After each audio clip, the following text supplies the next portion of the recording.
మీరందరూ ప్రార్థన చేస్తూ ఉంటారు, యేసు ప్రభు అదిగో వస్తున్నాడు, ఇదిగో వస్తున్నాడు, మళ్ళీ తీసుకెళ్ళిపోతాడు అని.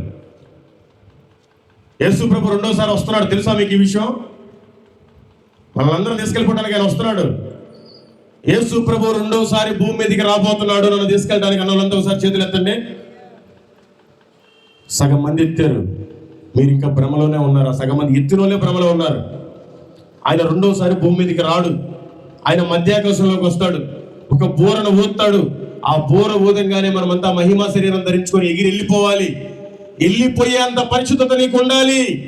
నీ పక్కనుడికి సువార్త ప్రకటించే ఆత్మే లేదు నీకు. నీకు అంత పరిశుద్ధాత్మ వచ్చి ఎగిరి వెళ్ళిపోతావా?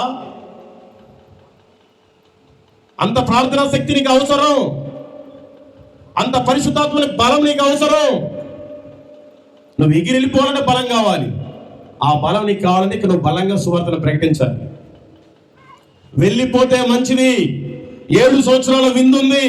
మిగిలిపోతే 3.5 సంవత్సరాలు శ్రమలు ఉన్నాయి, ఇంకో 3.5 సంవత్సరాలు మహాశ్రమలు ఉన్నాయి. నీకు ఆధార్ కార్డు ఉంటుంది, పనికి రాదు. నీకు ఓటర్ ఐడి కార్డు ఉంటుంది, ఓటు వేయలేవు.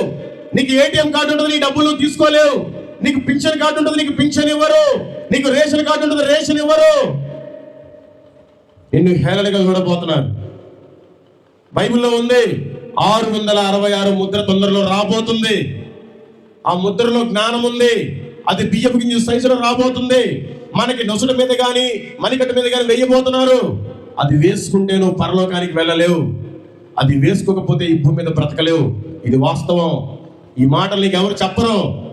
చివరి దినాల్లో ఉన్నావు. ఏ రోజు ఆయన బూర ఊతాడో తెలియదు. రెప్పపాటులో ఎగిరి వెళ్ళిపోవాలి. ఇక్కడ మిగిలిపోయావా? శ్రమలు, నీ ఇల్లు కాలు పెడతారు, నిన్ను హింసలు పెడతారు, నీ పిల్లల్ని బట్టలు లేకుండా రోజంతా తిప్పి రేప్ చేస్తారు. క్రైస్తవులకి వాల్యూనే ఉండదు రాబోయే కాలంలో. దయచేసి మనమంతా మేలుకోవాలి. ఆయన రాకడలో ఎత్తబడాలి. మనం ఎత్తబడే సంఘంలో ఉండాలి, విడవబడే సంఘంలో ఉండకూడదు. ఎత్తబడ్డావా? 7 సంవత్సరాల విందు ఉంది. ఎత్తబడకపోతే ఇక్కడ శ్రమలు ఉన్నాయి. గొర్రె పిల్ల విందుకు నువ్వు అటెండ్ అవ్వాలి.